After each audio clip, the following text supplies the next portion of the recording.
Cet été les gars, j'ai réussi à vous dégoter 2 animes incroyables. 2 animes avec des combats épiques, une histoire épique. Voilà les gars, j'ai réussi à vous dégoter ça. Restez à l'affût les gars, parce que là vraiment je vais vous sortir des pépites sur pépites les gars. Moi, l'actualité, toujours l'actualité. Dès qu'un anime sort, boum, bam, je vous le sors en vidéo directe. Bien évidemment les gars, si vous aimez les combats épiques, les héros badass, les héros avec des pouvoirs trop cheatés, voilà, et que vous aimez le Coca Chéri, ah non là je m'égare un peu, et bah vous allez sûrement aimer ces 2 animes là les gars, c'est sûr et certain. N'oubliez pas de lâcher un petit like, un petit abonnement, et aussi n'hésitez pas à me dire en commentaire quel est le personnage que vous aimez le plus, tout anime confondu. Voilà les gars. Mahmoud, lance le générique s'il te plaît.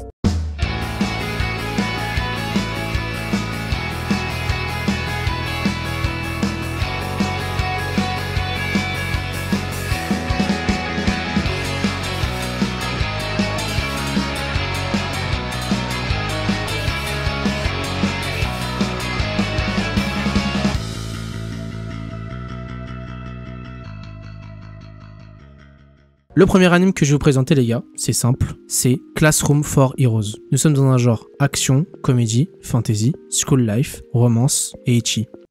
Ouais, ok. L'anime est sorti le 9 juillet 2023, donc comme je vous ai dit les gars, hein, l'anime est sorti vraiment il n'y a pas très longtemps. Il y aura un nombre d'épisodes de 12 qui sera disponible sur Crunchyroll. On va rentrer dans la peau du personnage de Blade les gars. Blade, le badass. Mais avant ça, il y a bien longtemps, le monde entier vivait sous la menace permanente d'un cruel seigneur démon. Fort heureusement, l'apparition d'un héros légendaire, Monsieur Blade, va mettre un terme au règne de la créature et la paix fut retrouvée. Suite à ces événements, bien sûr, et afin que plus jamais le monde ne se retrouve menacé par les forces du mal, une école de formation pour héros vit le jour. Je vois venir les gars. Oui, c'est vrai, il y a un petit peu de similitude avec My Hero Academia. Mais tranquillou les gars, tranquillou. Hein, il y a quand même une différence. Mais c'est vrai qu'il y a un petit peu de similitude avec l'académie, la magie. L'académie se nomme la Rosewood Academy. Oui, je suis d'accord avec vous, ils n'ont pas fait d'efforts sur ça. Ouais, ils n'ont pas fait d'efforts sur le nom de l'académie.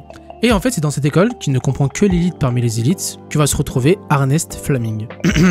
Bon, dans son pseudo, on sait c'est quoi son attribut magique, hein, pour le coup. Hein. La plus prometteuse héroïne à en devenir.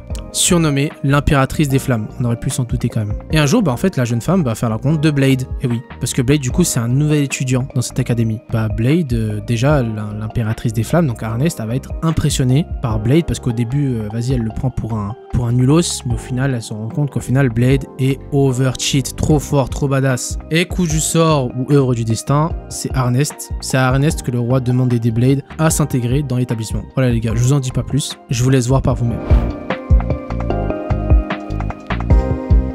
Le prochain anime les gars, I Actually the Strongest. Ne faites pas attention à mon accent anglais, merci. Nous sommes dans un genre isekai, fantasy, aventure, action, drame, romance et harem. Ah oui, je sais les gars, je suis passé d'un ecchi à un harem, oui voilà, mais écoutez, c'est pas ma faute les gars. Il n'y a pas trop d'ecchi, pas trop d'harem dans les animes que je vous montre là, c'est pas ma faute s'il y a ça quand même. L'anime est sorti le 1er juillet 2023, il y aura 12 épisodes qui sont disponibles sur Crunchyroll. Donc, Art va être réincarné dans un autre monde, il pensait pouvoir profiter d'une vie tranquille, loin des tumultes de son ancienne existence. Mais non, dès sa naissance, il est abandonné par ses parents en raison de sa faible magie, parce que oui, ses parents pensaient qu'il avait une faible magie, mais pas du tout. Et livré à lui-même, il doit alors faire face à une nature hostile et des monstres prêts à le dévorer. Oui les gars, vous avez bien entendu, dès bébé, il va être abandonné dans une forêt plein de monstres, prêts à le dévorer. Mais pourtant, au moment où tous sont perdus, une force mystérieuse s'éveille en lui conférant une puissance incommensurable. Et ouais les gars, bien sûr. Vous imaginez des bébés les gars, des bébés, ça qui est incroyable. Et il est désormais doté de capacités surhumaines.